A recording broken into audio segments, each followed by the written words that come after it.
चीन के शहर तियानजिन में 31 अगस्त से 1 सितंबर तक शंघाई ताउन तंजीम का अहम इजलास हुआ, जिसमें सदर शी जिनपिंग के साथ दुनिया के कई बड़े रहनुमा शरीक थे।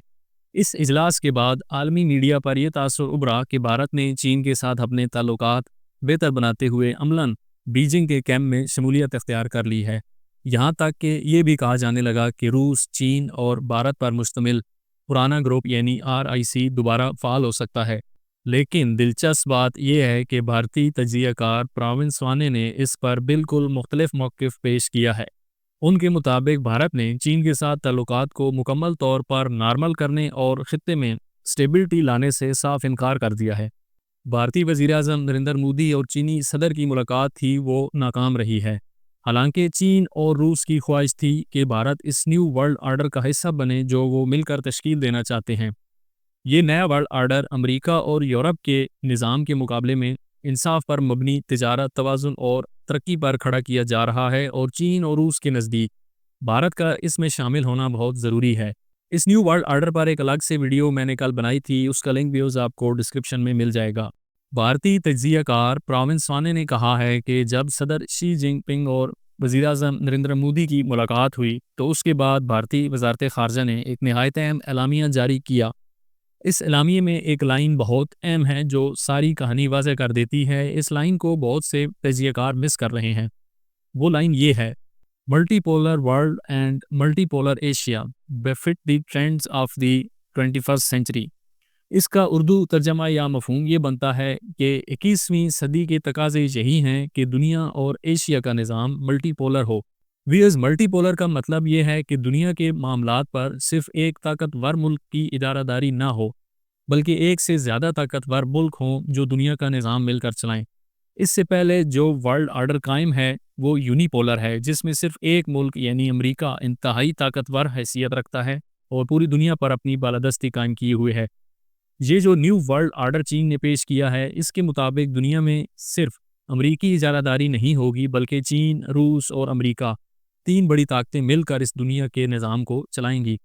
यहाँ तक तो इंडिया, रूस और चीन मुतफिक हैं कि दुनिया का निज़ाम मल्टीपोलर होगा, लेकिन आगे जो इंडिया ने अपने एलामिये में कहा कि एशिया का निज़ाम भी मल्टीपोलर ही होगा, यहाँ से सारी बात ख़राब होती है और इंडिया से चीन और रूस का इख्तलाफ शुरू होता है।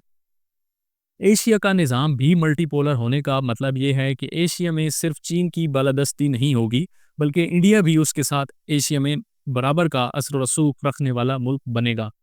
इसका मतलब ये है कि भारत ने साफ साफ पैगाम दिया है कि वो एशिया में चीन की बालादस्ती को कबूल नहीं करेगा, बल्कि वो चीन के साथ एक बराबर की ताकत और मद्दे मुकाबिल के तौर पर खड़ा होगा।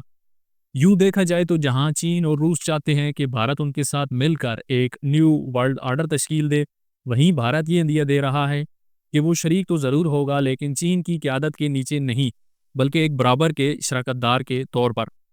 प्रवीण स्वाने का कहना है कि भारत का ये मसला है उसकी फॉरेन पॉलिसी का कि वो आज भी चीन को 30 साल पुराना चीन ही देखता है।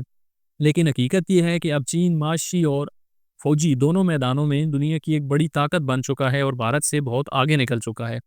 लिहाजा चीन के साथ ताल्लुकात को भी इस नई हकीकत को मद्देनज़र रख कर ही भारत को कायम करना पड़ेंगे, और अगर भारत ने वाकई चीन के साथ ताल्लुकात बेहतर कर लिए तो फिर दबाव के तहत उसे पाकिस्तान के साथ भी ताल्लुकात बहाल करना पड़ेंगे, जो कि फ़िलहाल भारत बिल्कुल नहीं करना चाहता।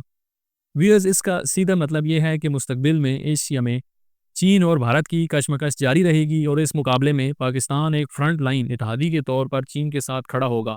इस सूरत हाल में अमन, इस्तेहकाम और मुश्तरका तरक्की का ख्वाब जिसकी बात चीन करता है, हकीकत में मुमकिन नज़र नहीं आता। गोया चीन और रूस जो न्यू वर्ल्ड आर्डर लाना चाहते हैं, इसके रास्ते में सबसे बड़ी रुकावट भारत का रवैया है। दूसरे लफ्ज़ों में कहा जाए तो भारत आज भी अमेरिका का ही अलाकार बना हुआ है, और वाशिंगटन की बालादस्ती को जो चीन और रूस मिलकर चैलेंज कर रहे हैं, उसको रोकने में भारत अपना भरपूर किरदार अदा कर रहा है। व्यूअर्स, अगर आपको वीडियो अच्छी लगे तो काइंडली लाइक कर दें और चैनल को सब्सक्राइब कर दें।